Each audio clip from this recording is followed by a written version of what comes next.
welcome to Come On With the Kline Adventures. Today I'm going to show you how I make mead, which is honey wine. Alright, for this recipe you're going to need 3 quarts of water,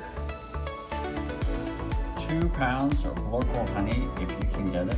I was lucky enough to find some local Pennsylvania honey here.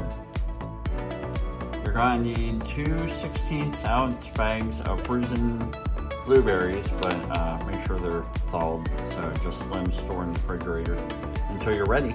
So the recipe calls for jasmine tea, but I'm going to use this green tea with pomegranate. I figure that would give it a different flavor also. Half a teaspoon of pectic enzyme. I usually use this brand. It works for me. You're also going to need a packet of yeast. This is a Red Star that I use, and it works very well. Then, since this is a 1-gallon recipe, I have a 2-gallon jug here that helps with the first early stage of fermentation, so if it boils over, it doesn't go everywhere. And it comes with an area here for an airlock. So, and then I have my nylon mesh bags here to put the blueberries in so that they kind of seep out, and it helps with the mess later on. Okay, the first thing we're going to do is to get this water to a boil. Alright, while that water is boiling, we're going to put the blueberries in these little bags to help let the juices out and nothing else.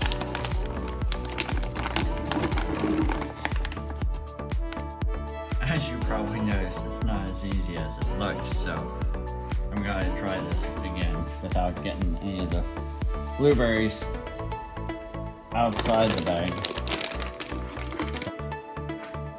Alright, once the blueberries are in the bag, you can just give them a good squeeze to get the juices out.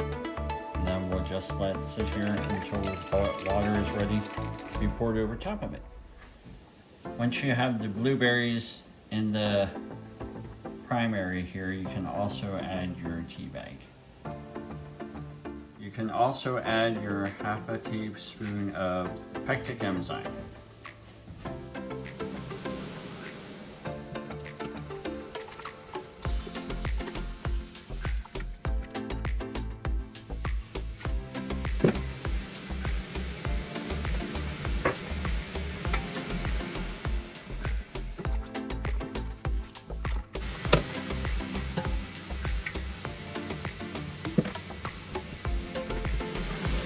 In order to get all the honey out, you can put some hot water in it and shake it. Then you can pour it in without any of the honey left in the jar.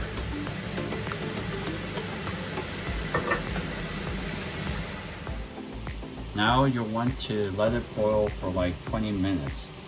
And while it's boiling, you'll notice that there is some scum that builds up that you can remove so that you don't have that in your wine. It's the wax and other things that are in the honey that you can't see, but when you boil it off, it floats to the top, and you just have to remove it.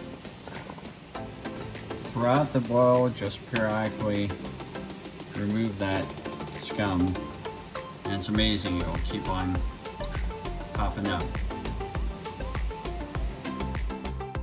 Alright, now that the honey has cooled down a little bit, you add it into the primary on top of the blueberries and the tea bag and also the pectic enzyme. And you give it a good stir. Now that it's cooled down, you can add the yeast. And then for the next 7 days, we'll stir it. So here we go.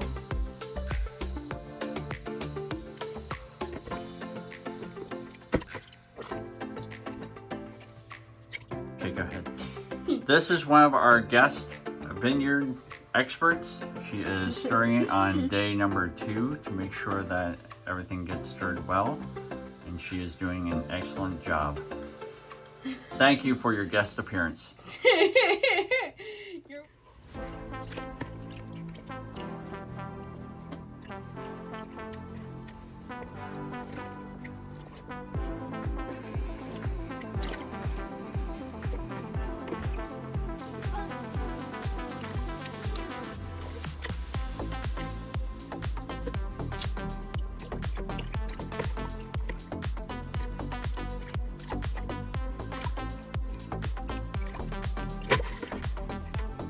Alright, 7 days are up, so we're going to transfer this into here to let it ferment some more and have the leads drop down so we can siphon them off. First we want to drain off the bag of blueberries and squeeze some of the stuff out.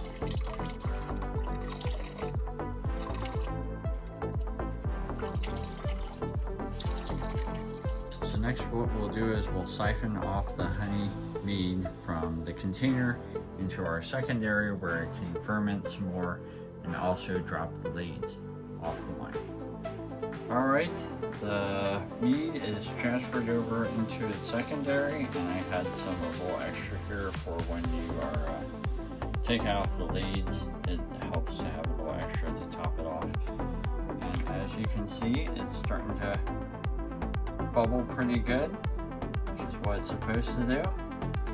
So alright, let's wait another 30 days and see how she looks. Alright, this is the next day and this is what we want to see. The yeast is eating up the sugar and producing CO2, which is making it bubble like all crazy.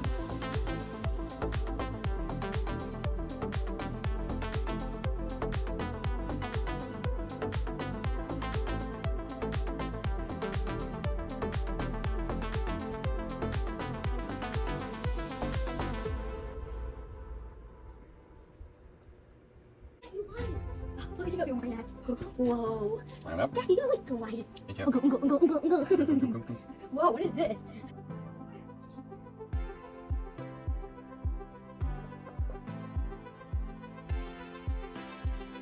Alright, 30 days are up, and we're going to transfer the wine, slash mead, off of the leads here, and then I'll let you know how it turns out.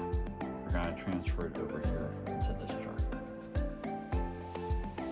Alright, I transferred it up off the leads, and we'll just wait another 30 days to see if any more leads drop off. But it certainly has a pretty color. Alright, it's another 30 days. It looks pretty good.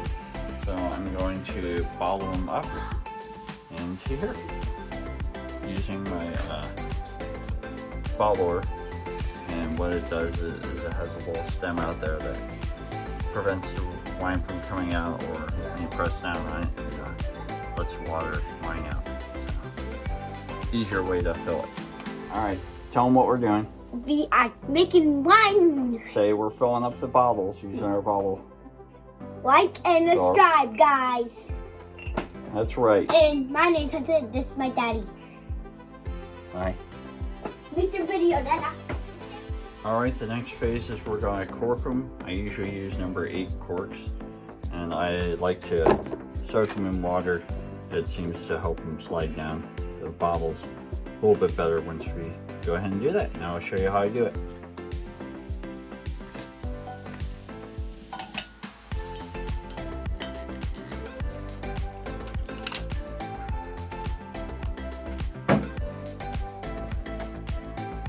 Alright, now we let them sit up straight overnight just to make sure that the corks don't pop off. You know, the gases, hopefully we're all done. So. Then we'll put it on the rack to age. Alright, the cork stayed down for the Blueberry Mead, so now we can put it on the shelf here and then let it set for a year at least. So. Alright, hope you enjoyed the video.